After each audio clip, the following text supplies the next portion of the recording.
She waited 3 years, thinking her boss was finally going to propose to her, but the next second, he put the ring on her sister's finger. Jane could only stand there, watching the man she loved get down on one knee for her sister. In that moment, she was speechless. Soon after that, her sister and the boss started planning the wedding. Everyone was happy for them, but Jane had to force a smile, and every time she saw them together, her eyes still welled up. What hurt even more was when her father decided to give their late mother's wedding dress to her sister.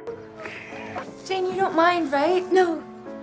I mean, you can have it after me. No, that's good. It's right. That's what Mom would have wanted that. That was the breaking point, because that dress was always the one Jane had dreamed of wearing. But seeing how happy everyone was, all she could do was say the right things. From then on, her sister treated her like a full-time wedding assistant. Every single detail got dumped on Jane, while her sister did absolutely nothing, like it had been Jane's job all along. The frustration kept building, so Jane finally went to Kevin to vent. That was when she finally admitted that ever since their mother passed away, taking care of her sister had always fallen on her. But over the years, her sister had started taking everything Jane did for granted. You have said no to people before, haven't you? Yes, of course. Many times when the situation... Never. Not once.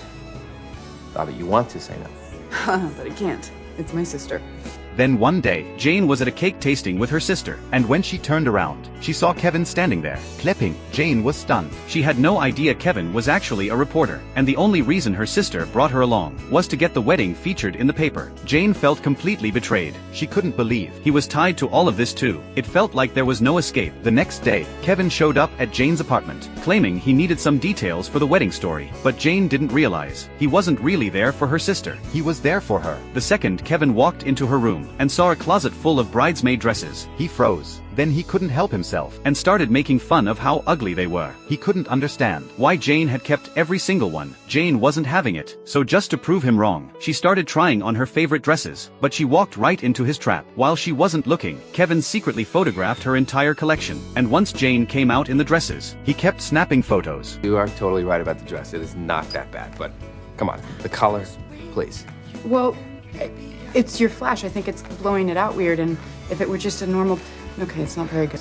I got a good one. He came for the sisters' wedding story, but Jane became the real star. Dress after dress, Kevin started seeing a side of Jane that no one else ever really noticed. The girl who was always busy taking care of everyone else was actually funny, sweet, and real. And for the first time, Jane was willing to show someone the memories she had kept to herself for years. Somewhere in the middle of all that laughter, something between them started to shift, and by the time all 27 dresses were photographed, Kevin realized he was truly falling for her. From that day on, Kevin found every excuse to be around her. Little by little, he started stepping into her world, and finally saw just how much she had been carrying on her own.